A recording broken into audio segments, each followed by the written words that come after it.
সাদাটা অনেক লেবার পুরোটা লাগে তো। এইখানে আবার চা পাতা কুলার বারে লেবারে করে দিক কাজ করে অনেক যত লাভ। সাদা দেখতেছো সব মেঘ।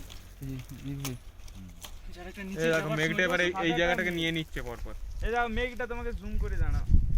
ও হ্যাঁ ম্যাগি উঠে আসছে দেখো মেঘটা এবারে ওই জায়গায় মেঘটা আস্তে আস্তে পুরো গাছগুলো ঢাকা দিয়ে নিচ্ছে, ধীরে ওই ধীরে যে এদিকে গাছগুলোকে ঢাকা নিয়ে এদিকে আসছে, পরপর এখানটাও ঢাকা পড়ে যাবে। Heavy heavy.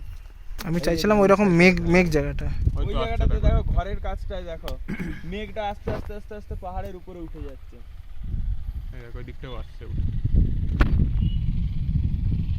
তুমি ফোন কাছে রাখো, আমি আলাদা আলাদা জায়গায় গিয়ে ফোন এরকম করব। জায়গাগুলো রিস্ক কি বলতো, হ্যাঁ, দার্জিলিং এ না হুট করে দেখো যে মেঘ চলে আসে তোমার উপর জল দিয়ে চলে গেল বোমা করে। এখানে যাবো যাও, ফোনটা কাছে রাখো। এই তো এটা আসছে তুমি, হেবি না? এক্ষুনি আমার দিকেও ঢাকবে। হেভি জায়গা না? থাকবে যখন একটু বেশি হয়ে যাবে বৃষ্টি ঝরে পড়ে যাবে। ঠিক আছে রেখে দাও। রাধে রাধে। মেঘটা আসছে তার মানে ভিজিয়েও দেয় তো মেঘে। তোমাকে বললাম না এই যে মাথার এগুলা চুলগুলো আছে না, সাদা হয়ে যায় কুয়াশা দিয়ে। চলো চলো চলো চলো, শুরু শুরু করো।